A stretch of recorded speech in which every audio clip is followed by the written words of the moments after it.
We continue to follow developing news out of Berkshire County. Good afternoon, I'm Jeff Kramer. A mother is found dead along with 4 family members after a house fire in the town of Sheffield yesterday. We are now learning that one of the victims is Justine Wilbur. She's being remembered as a devoted mother and true friend. Wilbur was one of 5 family members found dead inside the Sheffield home Wednesday morning. We do know the homeowners are Wilbur and Lou Karpinski. Western Mass News has also learned Wilbur has been a patent attorney at Hoffman Wernick out of New York since 2017. In a statement, the firm described Wilbur as both dedicated and hardworking, confirming she died with her family. The DA's office says this is still an active investigation with local and state police. Another developing story at this hour. A man accused of trying to murder a Springfield police officer last night. We're learning the suspect has an extensive criminal history, and the officer who he attempted to stab is the cousin of Springfield's mayor. Police say Ruben Barrero Jr. set a fire to his own home last night around 9:35. They say when officers tracked him down, he used a kitchen knife to attack Officer Greg Vetrano. After a struggle with several officers, Barrero was taken into custody. Western Mass News reporter Audrey Russo spoke exclusively with Barrero's family. She joins us live from our downtown MGM studios with more. Audrey.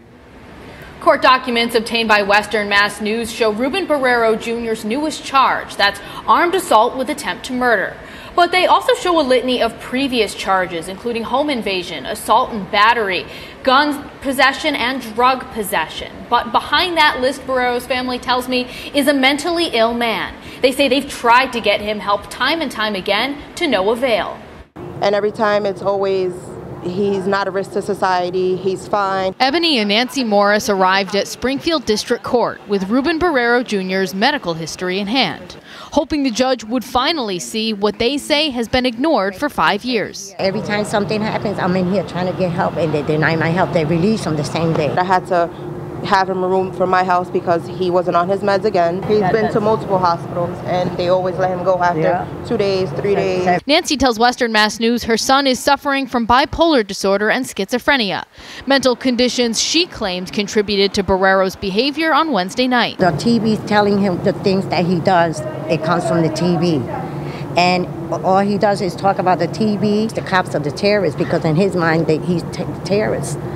He's not in his meds. Mr. Barrero had earlier in the day been removed from 74 Vermont Street, 3rd floor by his mother. Later in the afternoon, was seen for several hours pacing on the porch area. Interim Springfield Police Commissioner Cheryl Clapperud says Barrero's attempt to stab the officer was unsuccessful, instead striking his uniform trauma plate. But she claims his willingness to set his own home on fire and his attempt to stab an officer are just the most recent chapters in a long battle with the law. He has previous history with the department. Yes, he's known to us. Barrero's family says he's known to the criminal justice system, but not understood. I love him with all my heart. He hurt me and all that, and I still take him back because I want help for him. It's not his fault. He's bipolar schizophrenia. And this is what happened when people are sick like this.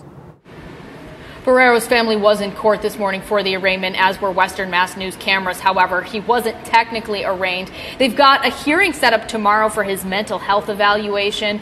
Now, coming up on Western Mass News at 6, we'll have more on the officer injured in this incident. His name is Greg Vetrano. He's actually a cousin of the mayor. He's thankfully recovering in his home tonight, but we'll have more on his injuries and his road to recovery, and more on the protective garment police say actually helped save his life.